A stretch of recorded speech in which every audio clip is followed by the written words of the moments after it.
Hello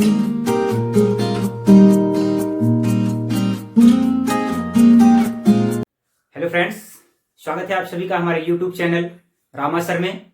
तो आज की वीडियो बहुत इंपॉर्टेंट होने वाली है क्योंकि आज हम CDP की क्लास को स्टार्ट करने वाले हैं।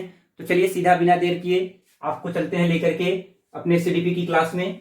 तो हमने आपको पहले ही बताया हुआ है कि हमने इस CDP को अध्यायवार बांट दिया है और हम एक एक बिंदु पर जितना आपके यूपी टेट और सी टेट का सिलेबस निर्धारित किया गया है CDP का, उसके अकॉर्डिंग हम बात करेंगे। हम एक एक पॉइंट पर चर्चा करेंगे। जैसा हमने बिंदुवार आपने सिलेबस में देखा होगा, उसी के अकॉर्डिंग हम यहाँ पर आपको क्लास चलाने वाले हैं। बिना किसी हाव भाव के, बिना किसी लाव लपेट के हम आपको एकदम सरल तरीके से पढ़ाएंगे, जैसा कि आपको एग्जाम में काम आने वाला है। तो चलिए आज की वीडियो शुरू करते हैं।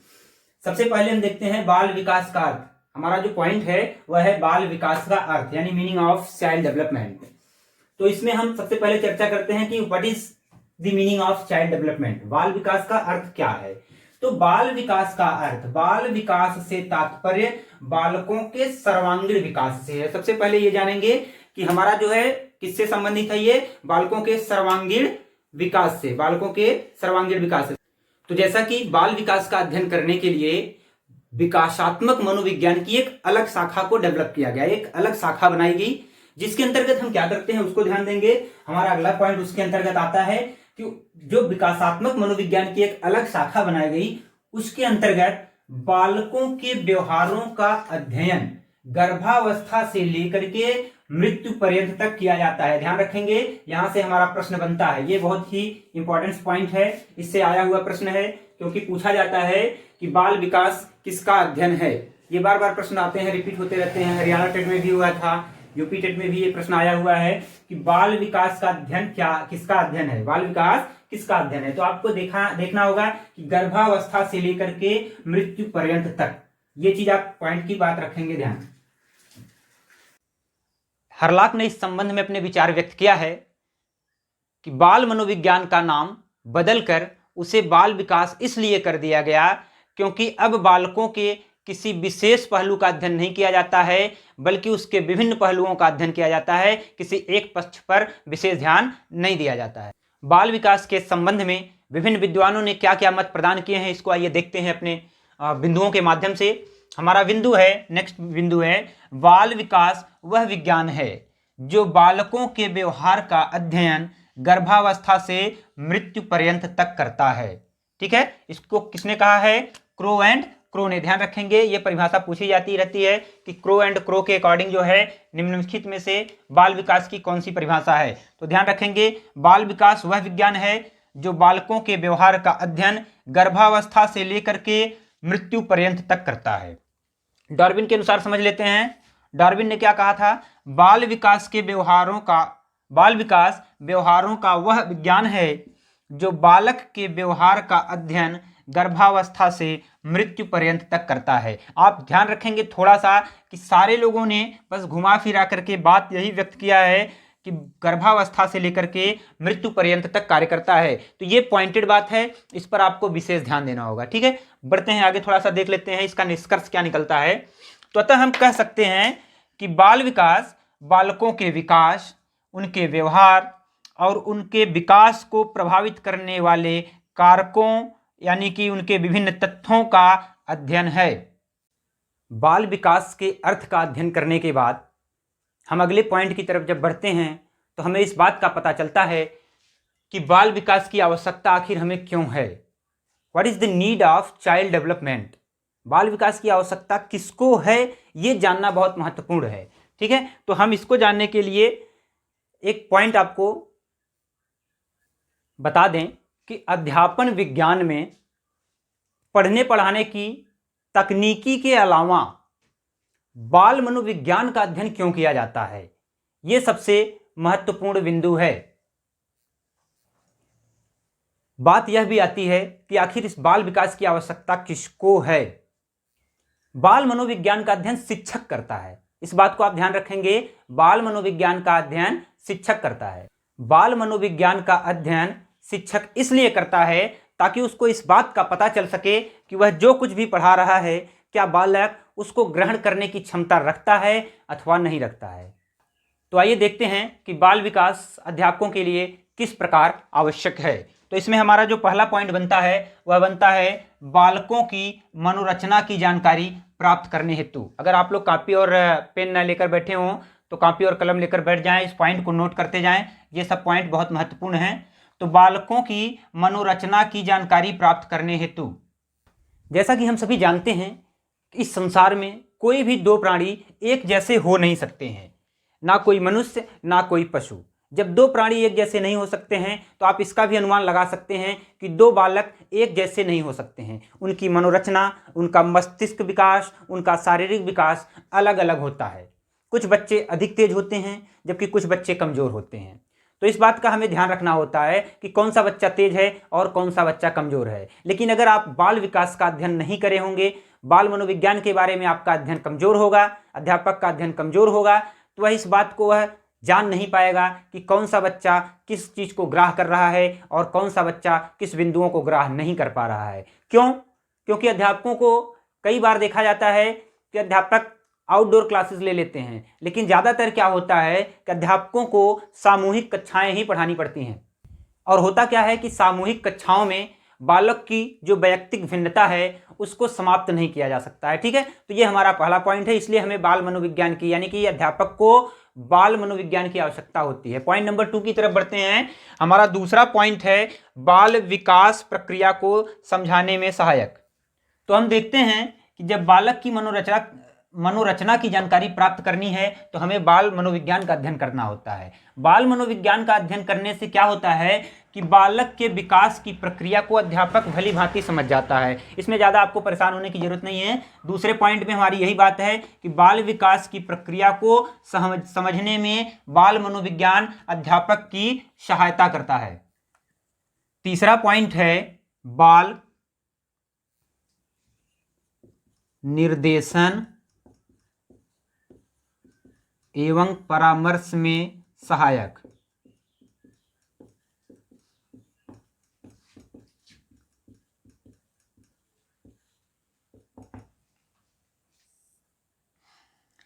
बाल निर्देशन एवं परामर्श में सहायक। तो बाल मनोविज्ञान का अध्ययन करने के बाद अध्यापक इस बात को भली प्रकार से जान जाता है कि बालक की क्षमता कितनी है, बालक की व्यावसायिक शिक्षा किस प्रकार होनी चाहिए, उसके माता पिता या अभिभावक को किस प्रकार निर्देशन करना चाहिए। इस बात का अध्यापक बखूबी ज्ञान प्राप्त कर लेता है और वह बालक के करियर को लेकर के उसको आसानी से परामर्श देता है, जिससे कि बालक को और अधिक जीवन में भटकने की जरूरत नहीं होती है, उसके समय का बचत होता है, वह फालतू चीज़ों में अपव्यय करने से बच जाता है।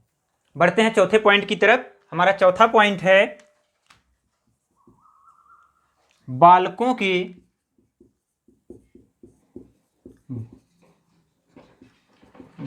की भविष्यवाणी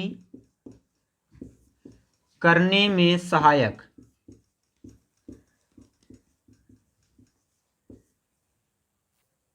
बाल मनोविज्ञान के जानकार शिक्षक क्या करते हैं, वह बालक की दिनचर्या, बालक के मानसिक विकास, बालक के सोच आदि को भली प्रकार से जान लेते हैं और वे उसकी भविष्य की जानकारी अपने पास इकट्ठा रख लेते हैं और वह उसके भविष्य में क्या घटित होने वाला है, वह बालक अपने जीवन में क्या करने वाला है, क्या बनने वाला है, इसकी जानकारी उन्हें भली भांति हो जाती है। तो इसलिए ध्यान रखेंगे कि बालक के भविष्य की जानकारी अध्यापक को पूर्व ज्ञान से ही प्राप्त हो जाती है। बढ़ते हैं अगले पॉइंट की तरफ। पांचवा पॉइंट क्या है, नियंत्रण में सहायक। नियंत्रण में सहायक। तो क्या होता है कि कभी कभी बालक ऐसा व्यवहार करने लगता है जो समाज के प्रति ठीक नहीं होता है, तो अध्यापक इसको भली प्रकार से जान लेता है और वह उस समाज में उसके द्वारा किए गए व्यवहार को आसानी से नियंत्रण कर लेता है। हेलो फ्रेंड्स, अगर आपने अभी तक हमारे चैनल को सब्सक्राइब नहीं किया है तो आप हमारे चैनल को सब्सक्राइब कर लीजिए। ये जो नीचे लाल कलर का बटन दिख रहा है, आपको सब्सक्राइब बटन दिख रही है, उस पर क्लिक करें और ऑल नोटिफिकेशन को ऑन कर दीजिए ताकि आपको हमारी वीडियो सबसे पहले मिलती रहें। चलिए बढ़ते हैं छठवें पॉइंट की तरफ। छठवां पॉइंट है हमारा व्यक्तिगत भिन्नता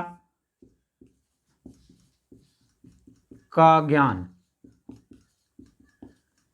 अगर आपको हमारी वीडियोज पसंद आ रही है तो आप हमारे वीडियो में लाइक करें। अगर आपको कोई समस्या आ रही है तो आप कमेंट बॉक्स में हमें बता सकते हैं, ताकि हम आपको अगले वीडियो में इसका सुधार दे सकें।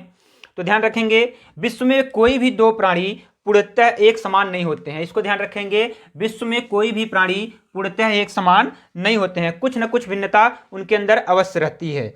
ये जो व्यक्तिगत भिन्नता होती है, उनके अंदर जो विभिन्नता व्याप्त होती है, अध्यापक बाल मनोविज्ञान का अध्ययन करने के बाद उसको भली प्रकार से समझ जाता है। इसलिए अध्यापक को बाल मनोविज्ञान के अध्ययन करने की आवश्यकता होती है। हमारा अगला पॉइंट है, 7वां पॉइंट है, कक्षा कक्ष में सहायक। ठीक है, ध्यान रखेंगे, बाल मनोविज्ञान का अध्ययन क्या करता है, अध्यापक को कक्षा कक्ष का माहौल किस प्रकार बनाना है, उसका वातावरण किस प्रकार बनाना है, बच्चों में किस प्रकार से लगन की भावना उत्पन्न करनी है, पढ़ाई की एक अलग टेक्निक डेवलप करनी है, इसका ज्ञान अध्यापक को बहुत आसानी से हो जाता है। इसके बाद देखते हैं 8वां पॉइंट है हमारा, अनुशासन बनाए रखने में सहायक।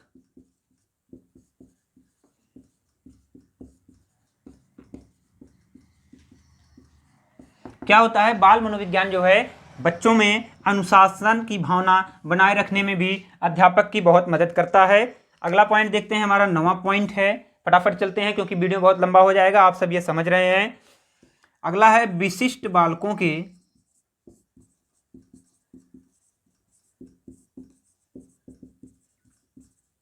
शिक्षण में सहायक।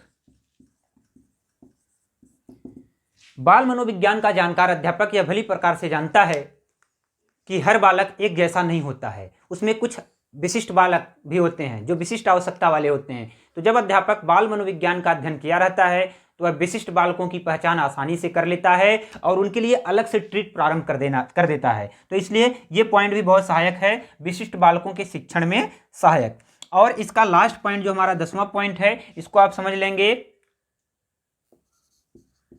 सफल शिक्षक। ये पॉइंट हमने इसमें इंक्लूड किया हुआ है, इस पर ध्यान रखेंगे आप। सफल शिक्षक, बाल मनोविज्ञान का जानकार अध्यापक ही एक सफल शिक्षक बन पाता है। इसलिए बाल विकास के अंतर्गत बाल मनोविज्ञान का अध्ययन करना बहुत आवश्यक हो जाता है। ठीक है, तो यहां पर हमारा बाल विकास का अर्थ और उसकी आवश्यकता समाप्त हुई। चलिए अब हम बढ़ते हैं उसके क्षेत्र की तरफ। बाल विकास का अर्थ, आवश्यकता हो गया, अब हम देखते हैं उसका क्षेत्र कैसा है। बढ़ते हैं आज के तीसरे बिंदु की तरफ, बाल विकास का क्षेत्र यानी कि स्कोप ऑफ चाइल्ड डेवलपमेंट। तो इसमें जो हमारा पॉइंट बनता है वह बनता है हमारा 8 पॉइंट बनता है, हमने इसको 8 पॉइंट बनाया है। पहला है बाल विकास की विभिन्न अवस्थाओं का अध्ययन। तो इसका क्षेत्र क्या है, इसके अंतर्गत हम क्या अध्ययन करेंगे, बाल विकास की विभिन्न अवस्थाओं का अध्ययन। जैसे अवस्थाएं क्या क्या होती हैं, गर्भकालीन अवस्था, शैशवावस्था, बाल्यावस्था, किशोरावस्था। क्योंकि बाल विकास जो है वह किसी एक अवस्था, बाल्यावस्था का अध्ययन तो है नहीं, बालक का अध्ययन नहीं है, वह बालक का तो अध्ययन ही है, लेकिन बालक के गर्भकालीन अवस्था से लेकर के मृत्यु पर्यंत तक की अवस्था है। ठीक है, तो इसलिए हम इसको ध्यान रखेंगे, बाल विकास की विभिन्न अवस्थाओं का अध्ययन किया जाता है। विभिन्न अवस्थाओं में आता है हमारा बाल विकास में बाल्यावस्था, शैशवावस्था, गर्भकालीन अवस्था। ठीक है, दूसरा पॉइंट क्या देखते हैं, वीडियो बहुत बड़ा हो जाएगा अगर हम धीरे धीरे बताएंगे, तो इसलिए हम वीडियो को बहुत तेजी से लेकर चलते हैं। दूसरा पॉइंट हमारा बाल विकास के विभिन्न पहलुओं का अध्ययन। बाल विकास के विभिन्न पहलुओं का अध्ययन, अब जैसे हमने इसमें क्या किया था, ऊपर वाले में हमने देखा उसकी कितनी अवस्थाएं हैं, जैसे शैशवावस्था, बाल्यावस्था। अब उसमें क्या करते हैं, उसके विकास को समझना है, उसके विकास में क्या होता है, किस प्रकार बालक शारीरिक विकास करता है, किस प्रकार उसका मानसिक विकास होता है, किस प्रकार से उसका संवेगात्मक विकास होता है, इसका अध्ययन उसके विभिन्न प्रकार के पहलुओं के अंतर्गत किया जाता है। तीसरा पॉइंट है बालकों की विभिन्न असामान्यताओं का अध्ययन। बालकों की विभिन्न असमानताओं का अध्ययन, बाल विकास के अंतर्गत केवल सामान्य बालकों के विकास का ही तो अध्ययन नहीं किया जाता है, उसमें विभिन्न प्रकार की आवश्यकता वाले भी बच्चे होते हैं, उनकी क्या असामान्यताएं होती हैं, इस क्षेत्र पर भी बाल विकास केंद्रित है। बाल विकास हमारा इस पर भी केंद्रित है कि बालकों की विभिन्न असमानताओं का अध्ययन भी आपको करना है। बालक किस प्रकार असामान्य है, इसका अध्ययन भी आपको बाल विकास के अंतर्गत करना होगा। और चौथा पॉइंट हमारा देखेंगे, यानी कि असामान्यताओं का अध्ययन, यानी उनके विकार उत्पन्न होने वाले, उनमें क्या क्या रोग आ रहे हैं, इसका अध्ययन करता है। लेकिन मानसिक स्वास्थ्य विज्ञान का अध्ययन में क्या करना है, जो ये विभिन्न प्रकार के विकार उत्पन्न हो रहे हैं उनका उपचार भी किसके अंतर्गत क्या करना होता है, बाल विकास के क्षेत्र यानी बाल विकास के अंतर्गत ही करना होता है। उन सभी का उपचार भी इसी के अंतर्गत किया जाता है। ये पॉइंट भी आप बहुत आसानी से ध्यान रखेंगे। हमारा अगला पॉइंट देखिए, ई पॉइंट क्या है, 5वां पॉइंट, बालकों की विभिन्न मानसिक प्रक्रियाओं का अध्ययन। बालकों की विभिन्न मानसिक प्रक्रियाओं का अध्ययन में क्या होता है कि बालक की मानसिक प्रक्रिया किस प्रकार से चल रही है। अर्थात मान लीजिए बालक 2 वर्ष का है तो वह क्या कर सकता है, 3 वर्ष का है तो क्या कर सकता है, जन्म से लेकर के बालक 8 दिनों तक क्या करता है, क्या नहीं करता है। ये सारी प्रक्रिया जो हमारा अध्ययन होता है वह किसके अंतर्गत आता है, बालकों की विभिन्न मानसिक प्रक्रियाओं का अध्ययन। अगला पॉइंट हमारा है बालकों की वैयक्तिक विभिन्नताओं का अंतर। वैयक्तिक समझेंगे क्या होता है, ये वैयक्तिक शब्द क्या है। जैसे आप देखेंगे बहुत सारे बालक ऊंचाई, उनकी कुछ ऊंचाई ज़्यादा होती है, कुछ बालक नाटे कद के होते हैं जिसे हम छोटा कह सकते हैं, कुछ का शारीरिक विकास बहुत ज़्यादा होता है, कुछ का मानसिक विकास ज़्यादा होता है, कुछ का मानसिक विकास कमज़ोर होता है, कुछ का शारीरिक विकास कमज़ोर होता है। तो ये वैयक्तिक विभिन्नताएं हैं। जब बालक जो है इस प्रकार की गतिविधियों को अध्यापक समझ जाता है तो उसके क्षेत्र में वैयक्तिक विभिन्नता का अध्ययन जो है बाल विकास के अंतर्गत समाहित कर दिया जाता है। व्यक्तित्व का मूल्यांकन, तो क्या है कि बाल विकास का जो क्षेत्र है वह बालकों के मूल्यांकन के लिए भी किया जाता है। क्या होता है कि बालक का मानसिक स्तर कितना ऊंचा हुआ, बालक का आयु स्तर क्या है, उसको किस प्रकार शिक्षा दी जानी चाहिए, किस प्रकार की शिक्षा नहीं दी जानी चाहिए, किस प्रकार बालक का डेवलपमेंट किया जा सकता है। इन सभी पहलुओं का अध्ययन ध्यान रखेंगे। आपको यूपी टेट और सी टेट में ये चीज़ बहुत महत्वपूर्ण तरीके से जानना होगा कि सारी चीज़ों का जो भी गतिविधियां हैं बालक से संबंधित, चाहे वो शारीरिक हों, चाहे वह मानसिक हों, चाहे वह विशिष्ट विकार वाले बच्चे हों, चाहे मानसिक रूप से तेज हों, पिछड़े हों, किसी भी प्रकार के बच्चे हों, चाहे वो विद्यालय आउट ड्रॉप बच्चे हों जो विद्यालय छोड़ चुके होते हैं, या उनकी जो भी कुपोषित बच्चे हों, किसी भी रोग से पीड़ित बच्चे हों, आपकी कक्षा में सारे बच्चे मिलेंगे। इन सभी का मूल्यांकन करना ही बाल विकास के क्षेत्र के अंतर्गत आता है। अगला पॉइंट क्या है, बालकों की रुचियों का अध्ययन। ध्यान रखेंगे जो बाल विकास का क्षेत्र है वह बालकों की रुचियों का भी अध्ययन करता है। वह उसकी रुचि को अध्ययन करके उनके शैक्षिक व व्यावसायिक गतिविधियों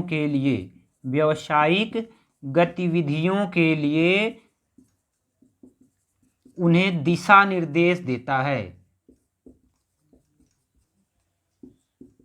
ध्यान रखेंगे बालकों को क्या करता है, वह दिशा निर्देश का कार्य करता है, जिससे कि कार्य की प्रगति में बालकों को क्या मिलती है, प्रेरणा मिलती है और वे अपने कार्य को गति दे पाते हैं। तो दोस्तों आज की वीडियो यहीं पर समाप्त होती है। आपको हमारी वीडियो कैसी लगी ये हमें कमेंट बॉक्स में आप जरूर बताएं। हम अगला पॉइंट जो कि हमारा अगला पॉइंट है यूपी टेट और सी टेट से संबंधित, उसको लेकर जल्द ही आपके बीच में आएंगे। बहुत बहुत धन्यवाद।